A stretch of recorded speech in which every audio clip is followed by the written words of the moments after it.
Hello, good morning. So we are starting now with the webinar.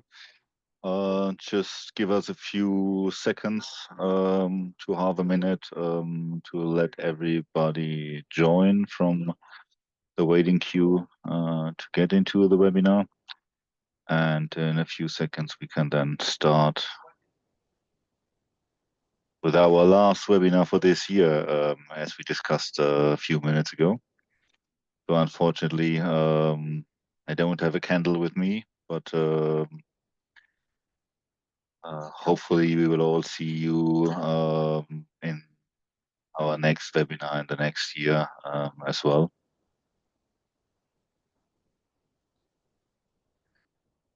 So it's 10 o'clock in the morning, at least German time. I guess we can start now. So welcome everyone to our webinar, one of our webinars out of our series Mastering Compliance, Governance and Anti-Financial Crime. So our today's topic is the role of reviews and updates. And as usual, besides my person, Dirk Findeisen, I have my colleague, Khan Nguyen with me.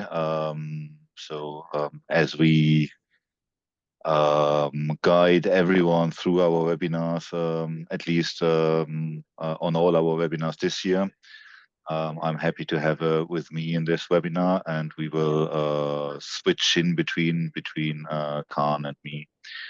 And we will also involve you, by the way, but coming to that one in a few seconds.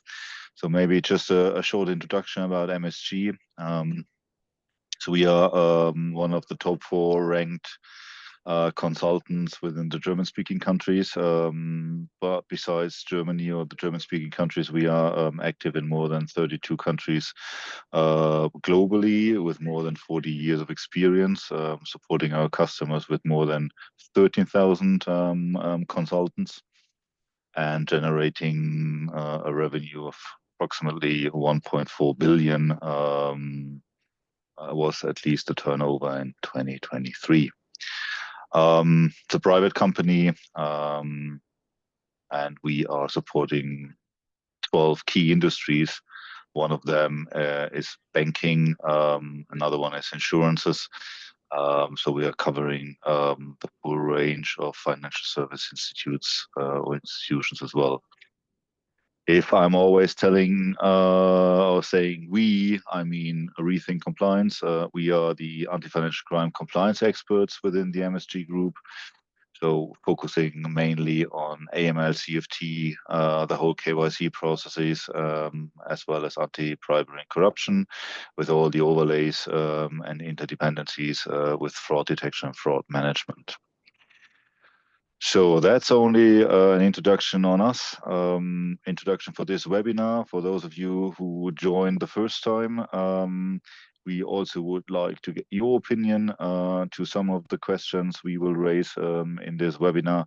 To do so, you can either go into your browser, menti.com, enter the event code, and we will see you then in our poll, or you use your cell phone and the QR code and get directly linked to the poll, or you use the link that we provide you in our webinar chat. And you can then join the poll. So of course, that's up to you whether or not you will join the poll. We would be delighted if everyone, or at least as much as possible, will join those polls, because we think it's also it will provide also some insights for you about what others are thinking to specific topics, what kind of challenges others might face on specific topics, and so on. Bringing me to the chat functionality. So feel free to ask your questions by using the chat. So you are all muted, but we will have a Q&A session at the end, and we hope that we can answer all your questions. If not, we will take them with us and answer them later on by email. By the way, if you are not, if you don't feel comfortable to ask questions in public, you can either use the functionality to ask anonymous questions, or you will send us an email with your questions at info@msg-compliance.com, as shown in our webinar chat. I already mentioned the Q&A session at the end, so that leads me to our agenda for today. So everyone who joined our webinars before knows that we typically come with 4 chapters, and the 5th one is then the Q&A session. So for today's topic, we thought about that we will start first in the question how to integrate reviews and updates in your anti-financial crime program. Then we will try to provide you some insights about best practices on how to come to effective review processes, review/update processes. And in chapter number 3, we will give you some thoughts about how to implement and manage updates within anti-financial crime compliance. And last but not least, we have some practical use cases prepared for you, and Khan will demo you through those practical use cases, so that we hope that you will gain some insights in all of those chapters. So let's start with the first chapter, and let's start about how to integrate reviews and updates in your anti-financial crime risk and compliance program. So we start with the key components, and everything starts with the regulatory interaction and coordination. By saying that, you have to go through all the other steps of your program based on what the regulatory changes or updates might consist of. So that means it's affecting your risk and compliance programs, your policies, procedures, your controls, of course also the monitoring of the controls and the testing.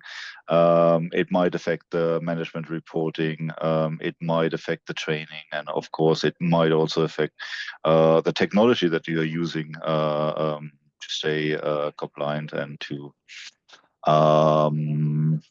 that you are using also in your overall compliance program. So it starts with the regulatory interaction and coordination, and it's a cyclical program that goes throughout the whole program and is affecting the whole program. So that means ideally your governance framework must adapt dynamically to meet the increasing regulatory scrutiny and operational challenges. So reviews allow you to access the effectiveness of your controls, and that's part of the policies and procedures and controls you might update. But we also talk about updates or the necessity of updating or making reviews in specific risk assessment topics and so on. So, and the next thing is about sanctions, of course. That's the ever-changing topic at the moment, at least in the Western Hemisphere, where we have all these ongoing sanctions with an increasing update frequency of, I guess, it was 300% over the last 3 years in changes of the overall sanction programs, just led by US, UK, and the European Union. So saying that one, it's also about how to get it aligned within your organizational setup. So as you might have seen that before, it starts with the regulation, and I will just click one further. As this is an external impact, based on the external impact, you have to think about why do you need to do something.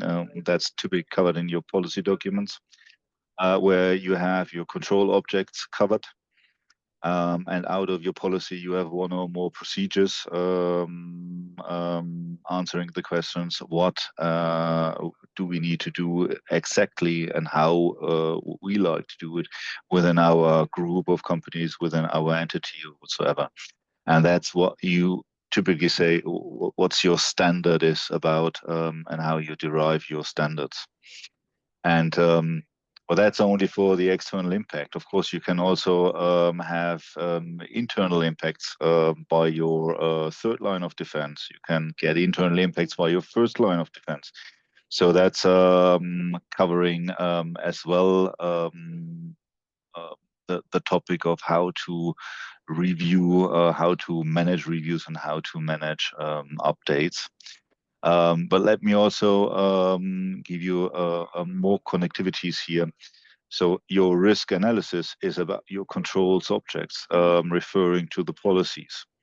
And your standards, where you define your procedures, are typically covering the assessment objects. And that's why you always have a link in between your procedures and your controls and your risk analysis. And that's especially within AML, also what the regulation is telling you, that you have to derive your controls and your procedures out of your risk analysis, and it's covering your specific risk appetite within your company or group of companies.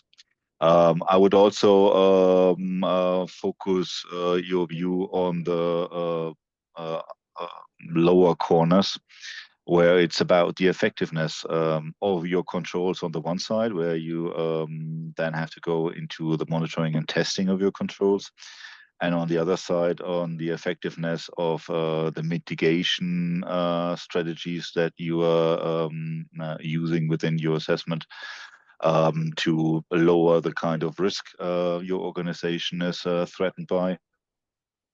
And of course, the technology that is covering the monitoring and is part of those mitigations.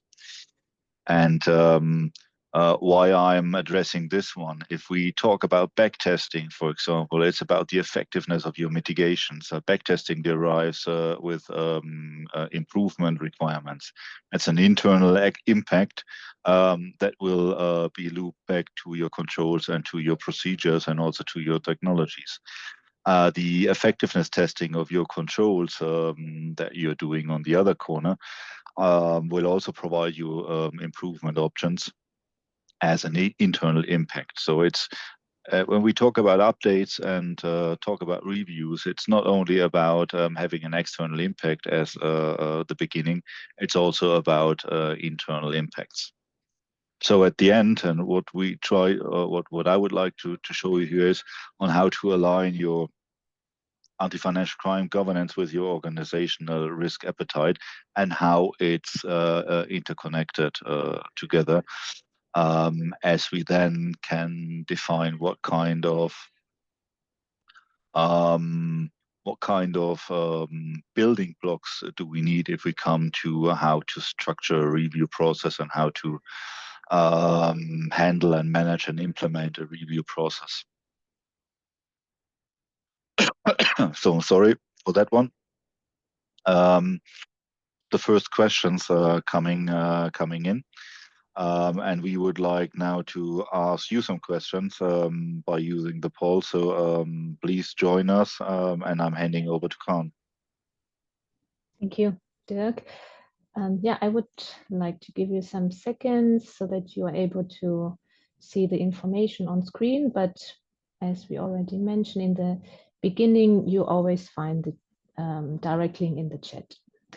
So I will switch to the poll now and hope you have been able to successfully join in this poll. So I see the number of participants joining, so let's wait for another second, and then we can start with our first question. All right, so what we would like to know is how often you conduct a formal review of your AFC processes within your AFC program. So we have 4 answer options, and you can select multiple options if this is applicable to your organization for different processes. And then we will see. At least now we already have kind of a clear trend, but we will wait for another second.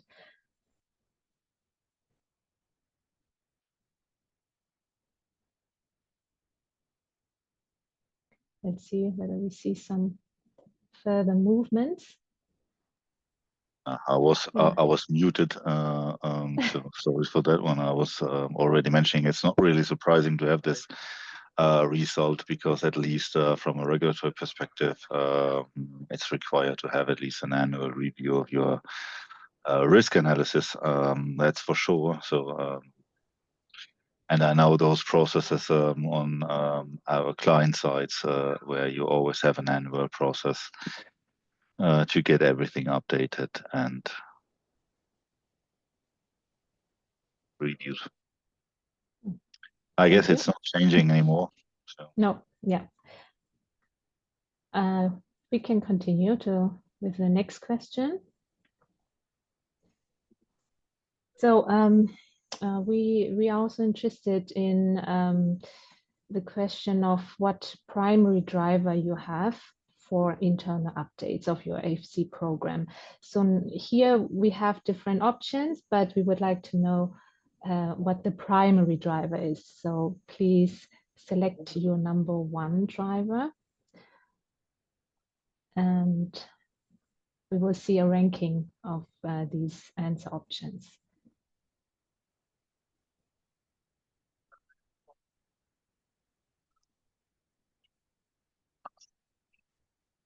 Yeah. I'm always waiting to comment these topics, just to avoid influencing someone.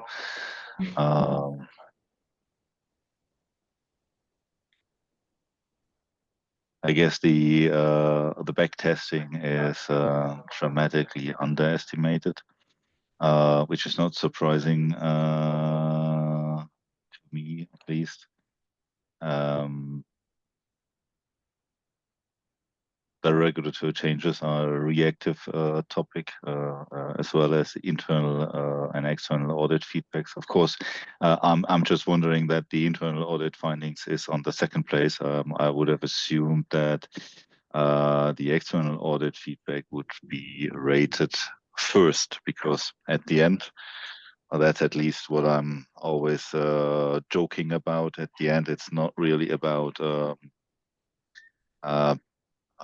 combating anti-money or combating money laundering. It's make your regulator and auditor happy by checking the box.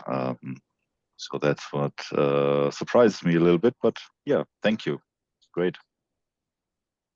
Yeah, thank you very much for your responses. So please leave your browser open, because we have one more question later on. So then we can revisit the poll. Then Dirk, I will switch over to you again for the next topic.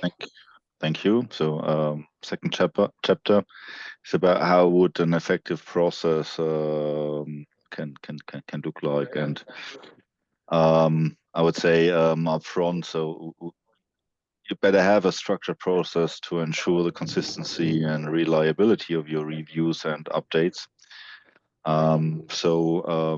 We try to get it grouped into three main topics. So first of all, you have to scope your review and update by defining the objectives and the stakeholders engaged. Then you execute on that review or update by gathering the data and assess the controls. Might also end up that you need to generate new data, that you have to build a new control.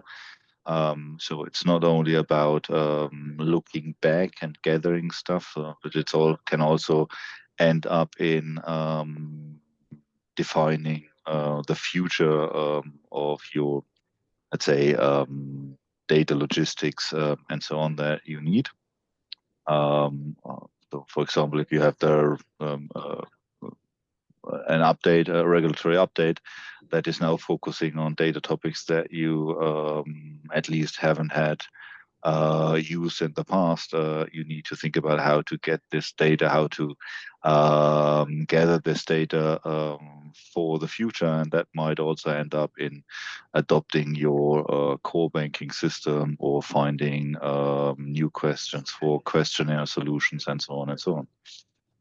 And last but not least is about getting the right documents and coming up with actionable recommendations on how to improve the overall process, which is, from my perspective, one of the most important topics, because you have not only one review, not only one update, you will have multiple updates, multiple reviews, and the best would be, as you know, that in the beginning you might struggle, you will always have issues. You might have issues with the first line to change their behavior, to get the controls in place there. And if you learn out of those topics, then you can improve the whole process. And that's the key factor for the reporting on top of it, not only for the management reporting, but also for you and your organization to improve and to really be able to use benchmarks and to derive, let's say, knowledge out of the process. There is at least two other topics that we need to consider. And the first one is the traceability.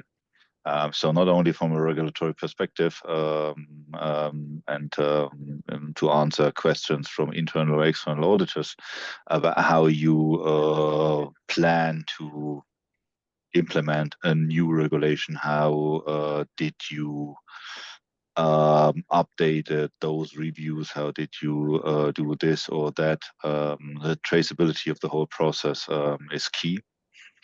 And the second one is the objectivity.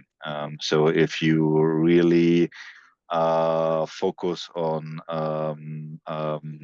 getting the whole process as objective as possible, it makes all the processes, even if the topic of the update or the topic of the review is different, it makes it at least comparable. And then you can gather insights out of your own processes and improve them later.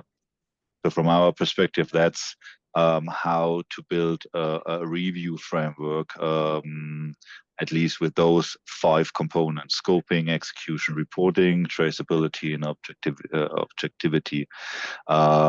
Because those are, from our perspective, the mechanisms that you need to set to really improve the system and to effectively and efficiently implement the updates and review requirements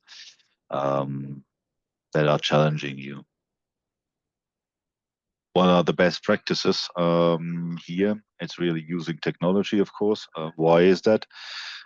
Because typically one of the major problems by following up on the regulatory changes, on the requirement on your customer risk assessments, whether you do it periodically, whether you do it permanently, and so on. It's always about how to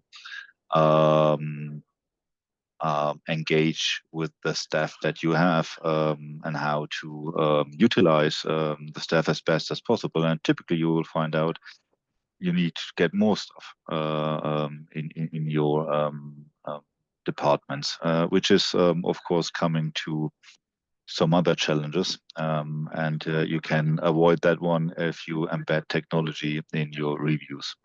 And it's not only about getting everything done based on a technology platform or whatsoever. It's also about using analytics for those topics, whether it's project management stuff that you need to work on, whether it's AI functionality that you need to get a better understanding, supporting the change that is required. It's just instead of doing it all manual, just use technology to get it more efficient done and to get out of the resource gap. I already mentioned just use benchmarks and peer data, internal one, but also external one. And that's when we talk about objectivity, as I mentioned before, that's one key requirement, because otherwise you're always having the issues of comparing apples with oranges instead of apples with apples and oranges with oranges. So and one question that I always get is what's the right fuzziness range for my sanction screening, for example. So you have to adopt your sanction screening quite often. But what is about the overall settings? How to avoid an external auditor coming up with the topic that I'm doing a capacity adoption out of my sanction screening instead of a risk-based approach. And therefore, external benchmarks and peer data is key, because otherwise you will not convince an auditor, or at least a regulator, by setting up this change or update and review.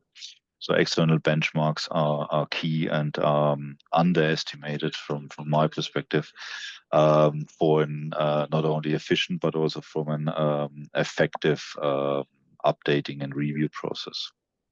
And then the continuous learning from past reviews, that's something I mentioned already on the last slide, which is definitely a best practice that you should consider when building your anti-financial crime review and update framework.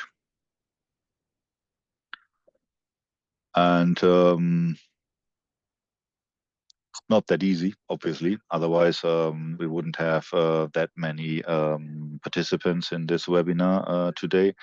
So obviously there are some pitfalls in this overall process, and I guess the main topic is always the cross-functional input that you're requiring for at least most of the reviews and most of the update processes. Just thinking about a regulatory update process typically goes through all or is impacting all three lines of defense. So first impact is on the second line, because you have to define your controls. You have to define whether your controls are affected, whether your control framework is affected, whether your policies and procedures need to be updated. And if you, let's say, define new controls and new procedures, for example, for the first line of defense, because they are the ones managing the customers, and the customer risk process is one of the key processes here. You will need to convince them to move on and to update their behavior, to follow up on the new controls and so on. And typically, their intent might be different from your intent. So those cross-functional inputs and the cross-functional management is really a change management, and sometimes, and you should not underestimate the problems deriving by a misleaded change management project here. As not surprisingly, and already mentioned, you have a very simple improvement process available, and that's called backtesting and adequacy testing. So not that is that for some of the countries within the European Union, definitely, but also within EMEA or globally, this is a regulatory requirement to do this, to go away from expert opinions, to get it proven by analytics, by statistics, and based on the data and your real risk situation that your company, your entity, your branch office is in. It also brings up a lot of improvement potential for your organization. And from my perspective, it should be always in the interest of the second and also of the third line of defense to regularly go through a backtesting process and learn out of those findings. Apropos findings, what we also learn is that if you have an external auditor and this auditor comes up with findings, so in most of the cases, the documentation of those findings is really inadequate to come up with an improvement. So it's always about, oh, we have this finding, now we need to solve it, and we need to show progress on solving those findings so that within the next audit, we won't have this finding anymore. But how can we do this? Typically, the documentation that you have from those auditors are not adequate to really improve it. That's different from the backtesting, for example, where you have all the information, where you have all these topics covered. So that's definitely a common pitfall here. And then if you are only reactive, for example, a regulatory change might affect you on the last 5 minutes, and that gives a specific problem and pressure on your whole organization. If you first of all, you have to understand the new regulation, then you have to see about how you are impacted by this update, what do you need to change, and then you have to align it into your organizational setup. As mentioned before, and if you do it always on the reactive mode, it brings you always into a sort of a time pressure, and time pressure is typically not the best guide for an effective implementation of an update or a review. So rather be proactive than only staying reactive. That's also a common pitfall, but I'm sure if I would wake you up in the night and would ask you what is the main topic, what is the most common pitfall, I would say that we always have too less time to get stuff implemented that the regulators are requesting us. And the reason for that one is because in most of the cases you have those resource problems, and you can only react, but everyone wants to be more proactive. So my main recommendation would be try to be more proactive, and by using technology instead of further stressing your resource situation as it is at the moment anyway. So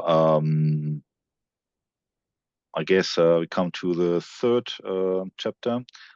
How could you implement all that stuff that I mentioned before?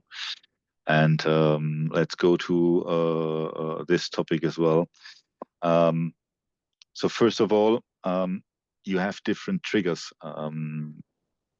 for your updates and reviews. As mentioned, you have your regulatory changes, you have internal triggers such as the risk assessments, outcome of audit findings, internal audits in this case, but also the backtesting that I mentioned and so on. And you have external triggers like geopolitical events, sanctions, and so on, that are not only regulatory changes. For example, if we talk about sanctions, and if you are a bank in the European Union, your sanction program from a regulatory perspective is in some kinds the UN list from a sanction perspective, and of course the European Union list. But you don't need to take care about OFAC, for example. You don't need to take care about HMT and so on. But of course, there can be a compliance risk. So it's not a regulatory risk, and also not a regulatory change, but can become a compliance need and a compliance change because you have correspondent relations that force you also to use OFAC and so on. So you have to get these stuff also covered. And that's, from my perspective, an external trigger besides a regulatory change. And then you have the question for all those triggers on how to do the right implementation. Typically, you always have to do an impact analysis first. So meaning the trigger, the update trigger comes in, and the first thing you do is really to see what kind of impact do I see or do I get out of this triggering event. Is my policy framework, my procedures, my controls framework affected? Do I need to do something on my screening and monitoring system? Is it just updating a specific list and so on and so on? Oh, that's the impact analysis. And if you define your impacts by those impacts, you always have to see what kind of stakeholders are involved within my organization. Is it just only my key team within compliance? Is also IT, operations, first line? Will it also affect the third line? For sure it will. So the stakeholder engagement is then the second topic after the impact analysis. And then the resource planning, because nothing comes for free. So even if you use technology in here, so typically you have an impact on your resource situation. So it comes either as a fully blown project where you have to allocate resources, budgets, tool, and so on, or it comes as a business as usual topic. Nevertheless, you need to allocate resources, time budgets, if it's not a cost budget, and maybe you might need some additional tools that you don't have in your framework so far. And then you execute on it, and execution means following up on your tasks. So if you have tasks for specific people, for specific persons, tasks that should be covered by some specific tools and so on, you need to follow up on them. So track every change in here, see what's the status and whether you are still in line. So that's more or less, from my perspective, a sort of a project management approach. Even if it's not a project, you might need it to get through your execution topic here.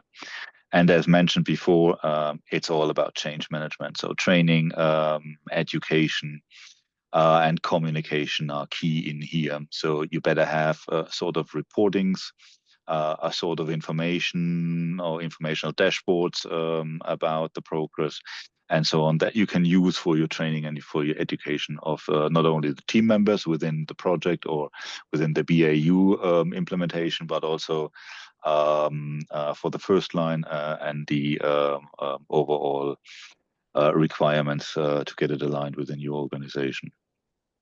The key challenges that I mentioned are also listed on the right side of the slide. The resistance to change. So it's really it's changing from my perspective. It's changing a little bit on the first line of defense. So they get a better understanding about why they need to follow up on those controls, why they need to do this and that. But nevertheless, if you would like to change the behavior of the first line of defense, you have to deal with the resistance, and that's one of the challenges. The solution is one solution proposal is in here as well.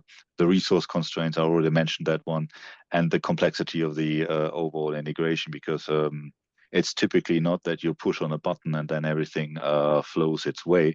It's really about, I need to discuss whether we need to change it in this way or in that way. And based on that one, I need to also update those recommendations that we have here. The organizational impact might be different for this branch as it is for this entity. So there is a sort of complexity that you need to manage. And typically what we as humans do is we underestimate the complexity of a problem quite easily. But as compliance officers, MLOs or whatsoever, we have a quite good understanding about the complexity that the regulators are requesting us to manage, and that's also stressing us in regards to the management of updates and review processes. So that was a short walkthrough about the implementation strategies. And I would assume that, yeah, that we have another round of questions for you. I would like to invite you again to go to our poll and handing over to Khan. Yes, thank you. So let's have a look at our last question for today's poll. So hopefully you still have the poll open so that we can come to this third question. So now we just talked about challenges, and of course we are also interested in knowing what challenges you are facing when integrating your review cycles. Here are some examples: resource constraints, missing systematic approach, etc. So please use your time and provide us some keywords, short terms, no long sentences, so then we can get a good overview of as many challenges as possible in this word cloud that's we're hopefully coming up soon. Yeah. So we have already some responses. Time, resources.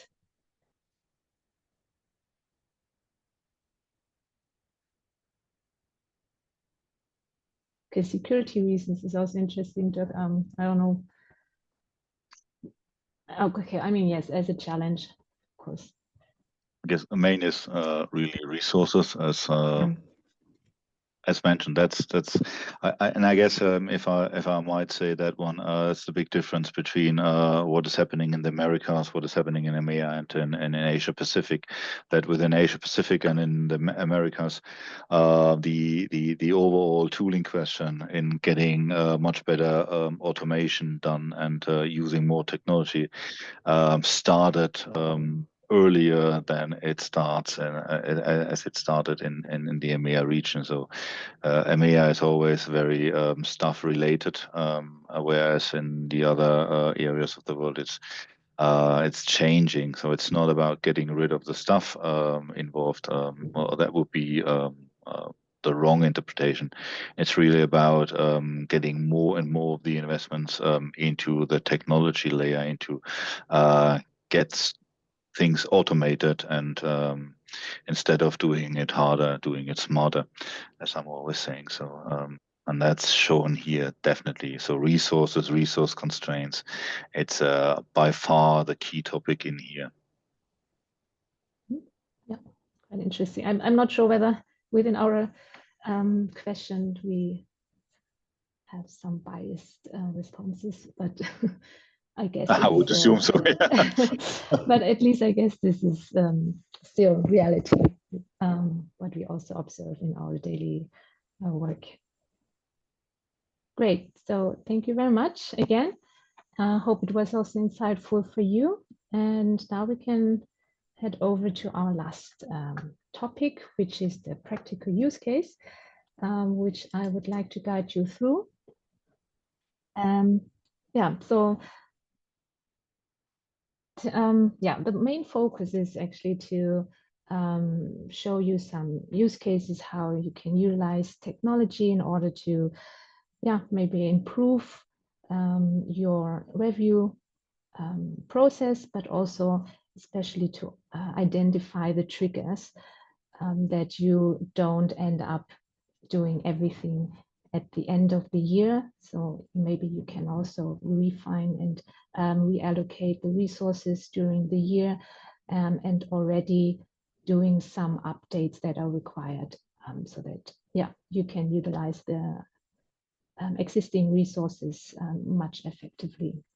So let's dive into it. And I would like to start with a legal change process. So we have seen one of the poll questions that the regulatory change is also one of the biggest driver.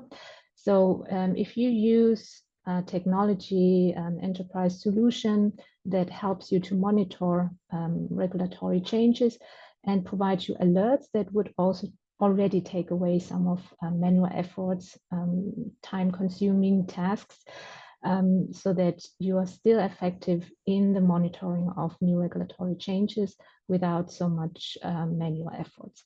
So here we have an example of a tool that is crawling, looking for regulatory updates that are relevant for your organization. And you will get notifications either via email or directly in such a tool. And let's go into one of these examples. We have a EU regulation here regarding crypto assets related transfers.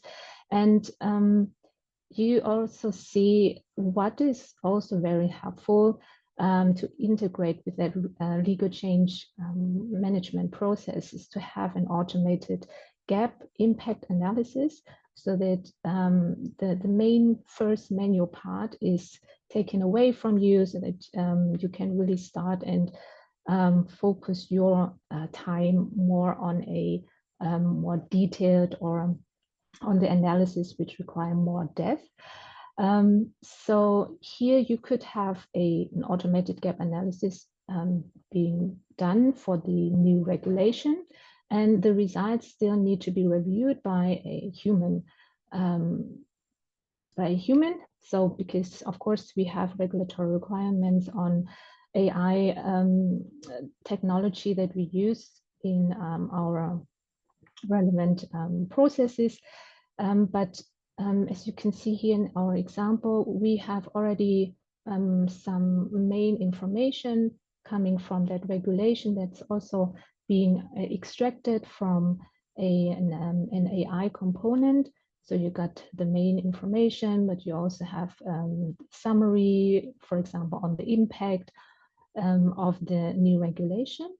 And then you can also go to the gap analysis results, which contain a list of breaking down obligations. So those are single pieces of requirements from the regulation. So you are not dealing with an entire document, but with smaller pieces of the regulation. That is then also the base for the gap analysis itself. So for example, if you're looking at this requirement, the detection of missing information on the originator or the beneficiary from crypto asset transfers need to be checked. So we can go into the results of this gap analysis. And you see that the initial result of the AI technology component here is that we have identified unresolved gaps, meaning unresolved gaps comparing to your internal controls, your internal policies. So you have always both perspectives, external and internal ones. And the gap analysis is based on these two perspectives, and you get the initial results. In the details view, you can really see what is highlighted, where the gaps are identified, comparison to your internal controls processes, and you can either confirm or reject. But yeah, we assume that this is a new regulation and you haven't implemented it before, then we can confirm this review results. And then what is, I think, very important is that really to mitigate these gaps. This is also something that a regulator wants to see. And you can add actions, mitigating tasks in order to close these gaps. So here is just an example that you might need a new control in order to ensure that all the required information that needs to be on these transfers are accurate and complete. And this is a control that might not exist within the organization yet. So you can add a task to do so and assign it to someone from your organization who can take care of it within a due date, etc. And so you have also the documentation that is required. What are you really doing with new regulations? How do you identify what did you do with it? And so you have like the entire flow within one place, and everything is documented. So of course you can add even more tasks, but if you're done, You see here on the overview that this specific requirement has been reviewed, and you also have a task attached to it. So at the end, if you resolve these gaps and the task is closed, this status will change to like a resolved gap requirement. And yeah, the goal is at the end, you have a green status for the entire new regulation. So then you know, okay, I have implemented all the requirements that is required. So this is one trigger that we have seen using technology, especially here AI technology. What we can also do, if we stay at this example, maybe implementing new controls or updating policies is just one part. We also learned from Dirk that we always need to link procedures, controls, the design of them to risk assessment. So if we have a look at an application that helps you to manage your risk assessments, here in our case, the enterprise-wide risk assessment, you can easily create updates even during the year to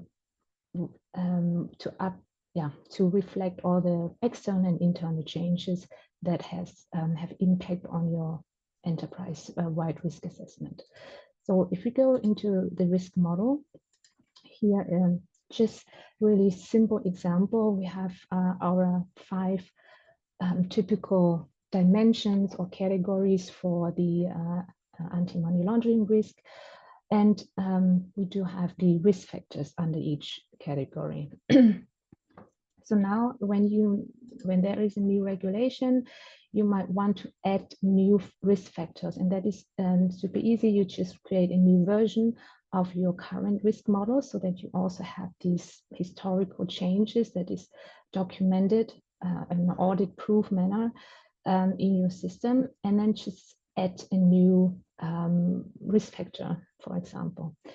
And you can do it here by saying, okay, I would like to integrate information about crypto-related activities as well in my risk assessment, and I can do so and add this new factor to to this enterprise-wide risk assessment, and you can update it. And ideally, you will see some changes. Either your risk remain the same, or if you have high volume of activities, crypto-related activities, then you might see a slight increase in your overall risk rating. So then, of course, this is something you can then publish, and then up from this starting point, you can apply the new risk model, and then you are safe in like implementing regulatory changes even in your risk assessment. So then, of course, you can publish it, and then everything is done. So now what I would also like to show you today is how can you identify some internal triggers, or at least external and internal triggers that are based on data, and so that you are able to identify events during the year and not at the end of the year. And using technology such a tool which automates many aspects of this process, it would make your life, of course, much more easier. So what we had in mind is to identify key risk indicators. You know already that key risk indicators are a good tool in order to monitor your risks. And so, for example, you could identify relevant indicators for your own organization, because this can be very individual. And for each risk category, you have specific indicators that are really important to your organization, to your risk approach. And then you can identify them based on data that you have available within different IT systems within your organization. And the idea is that you can, since it's an automated process, you can have updated key risk indicators throughout the year, so that you can identify whether you have any changes within certain areas that you might not instantly observe, only if you look a little bit more in depth into your data. So here is the model itself. And what you could do then is to specify what is the threshold, when do you want to see a high risk, so that you are aware of required actions, required mitigating actions. And please don't be so strict. Those are just illustrative numbers. Of course, it really depends on the indicator of what percentage, what threshold is adequate to identify the risk. So what you have to do next is now to go into the assessment or the identification of the rating of each indicator. So what you can do is to create an assessment for a fiscal year, for example, and then you can do it on a regular basis, for example, on a monthly basis. So for example, you've started with January, and now you want to do it with updated data for February. You just need to go and create a new one based on the January data, so that at least you have first base. And then where technology really provide benefit is automation, especially for data integration.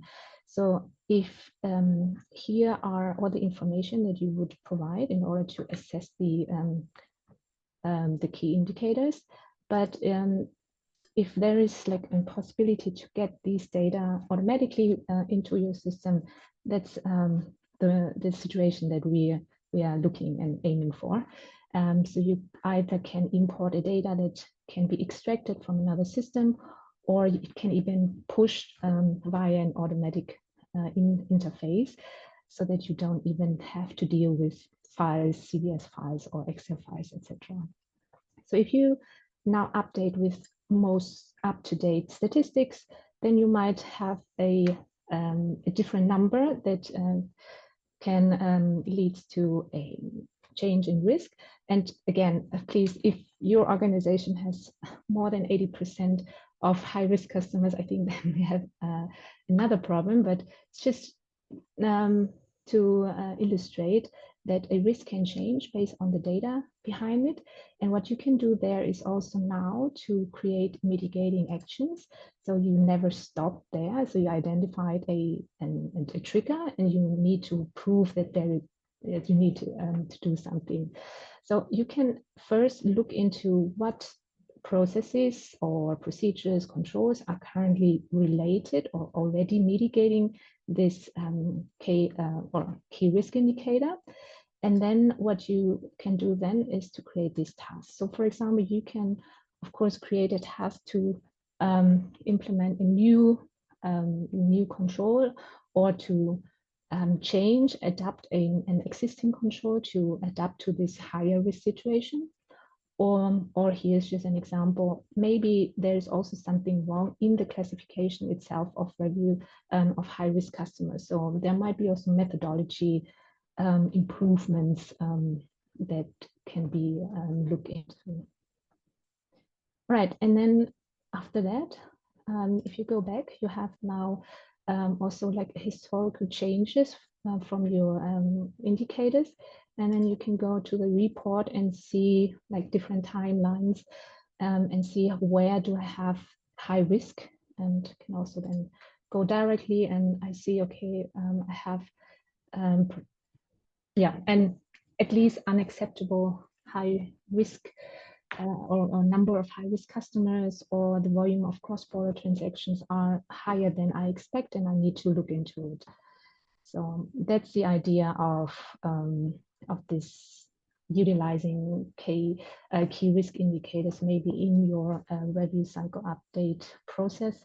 Yeah, I hope it was a little bit helpful and insightful for you to see these different use cases. And now we have at least 1 minute left for our Q&A session. Well, thanks, Khan, for the practical use cases. I guess that's was very interesting and beneficial for most of the participants, definitely, because it's always the theory is one, practical use cases are always much better to at least get an idea on how to improve the own system. So that was definitely beneficial.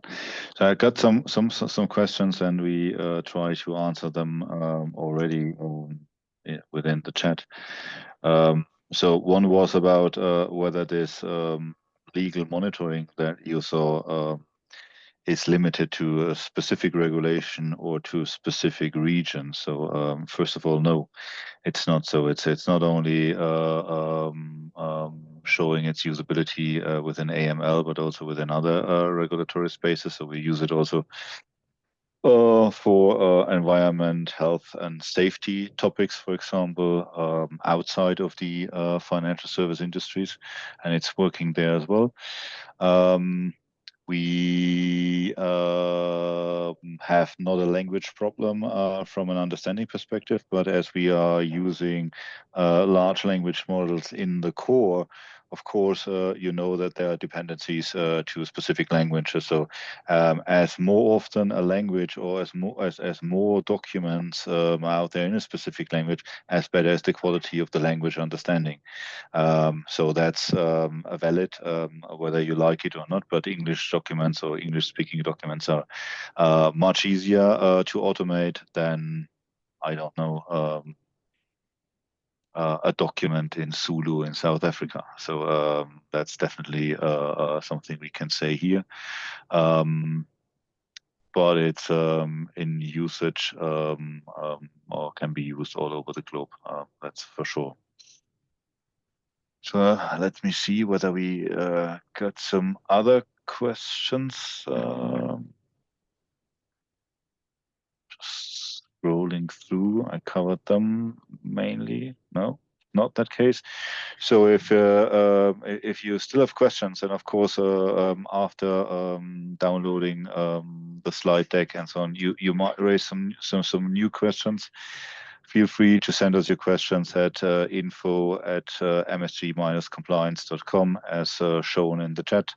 You can use also our links that we provide within the slide deck, and of course also the contact information given there.